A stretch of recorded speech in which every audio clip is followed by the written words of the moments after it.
مشاهدينا الكرام، مرحبا بكم في قناتكم قناة حسن سوسيال. في هذا الفيديو سنحاول ما أمكن بسط النقاط الأساسية التي جاءت في مشروع قانون المالية لسنة 2024 حيث مواصلة إرساء أسس الدولة الاجتماعية من بين التوجهات العامة والأساسية لهذا المشروع، لا سيما من خلال تنزيل الورش الملكي للحماية الاجتماعية عبر مواصلة تعميم التأمين الإجباري الأساسي عن المرض لفائدة الفئات المعوزة، وذلك بموازاة مع التنزيل التدريجي للدعم الاجتماعي المباشر ابتداء من نهاية السنة الجارية على أساس نظام الاستهداف الخاص بالسجل الاجتماعي الموحد، وذلك من خلال المؤشر الذي سيحدد العتبة المستهدفة والفئات التي تستحق الدعم فعليا، كما أكد على ذلك جلالة الملك في خطاب افتتاح البرلمان.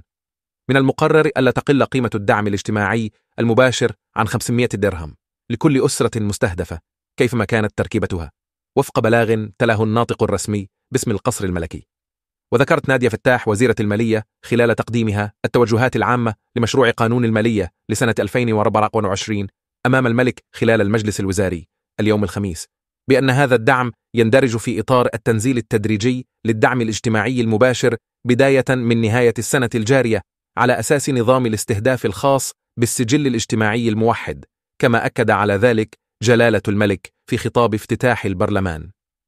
ويستهدف هذا البرنامج 60% من الأسر المغربية غير المشمولة حاليا بأنظمة الضمان الاجتماعي. وأوضحت بأن مواكبة هذا الورش المجتمعي ستتم باستكمال الإطار القانوني لتأهيل المنظومة الصحية الوطنية، بالإضافة إلى مواصلة إصلاح منظومة التربية والتكوين باعتبارها إحدى ركائز الدولة الاجتماعية.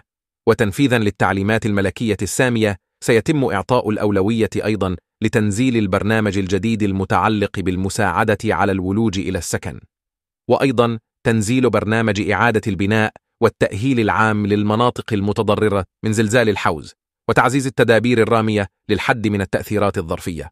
وأبرزت بأنه تنفيذا للتعليمات الملكية السامية سيتم الإسراع بتنزيل هذا البرنامج وفق مقاربة مندمجة وباعتماد حكامة متناسقة من خلال وكالة تنمية الأطلس الكبير في إطار تعاقدي يشمل كل المتدخلين. وسنشرع بعون الله وتوفيقه في نهاية هذه السنة في تفعيل برنامج الدعم الاجتماعي المباشر تجسيدا لقيم التضامن الاجتماعي الراسخة عند المغاربة.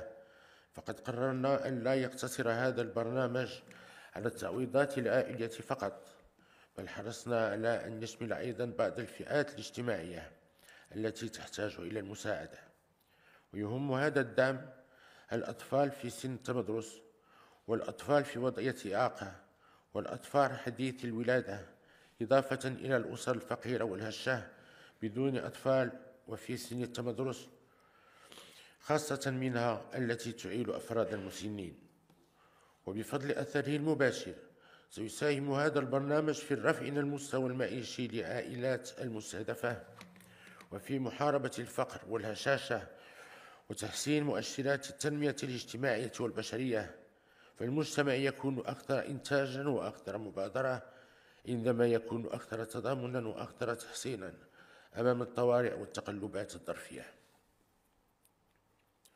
وقد وجهنا الحكومة لتنزيل هذا البرنامج وفق تصور شامل وفي إطار مبادئ القانون الإطار المتعلق بالحماية الاجتماعية الذي صادق عليها البرلمان. ويجب أن يتم تفعيله بطريقة تدريجية تراعي تطور الاعتمادات المالية المرصودة، وتحدد المستوى الأمثل للتغطية ومبالغ التحويلات المالية وكيفية تدبيرها. كما ينبغي أن يشكل نموذجا ناجحا في تنزيل على أساس نظام الاستهداف الخاص بالسجل الاجتماعي الموحد، وأن نستفيد من الفعالية التي توفرها التكنولوجيات الحديثة. وفي هذا الإطار نؤكد على ضرورة احترام مبادئ التضامن والشفافية والإنصاف، ومنح الدعم لمن يستحقه،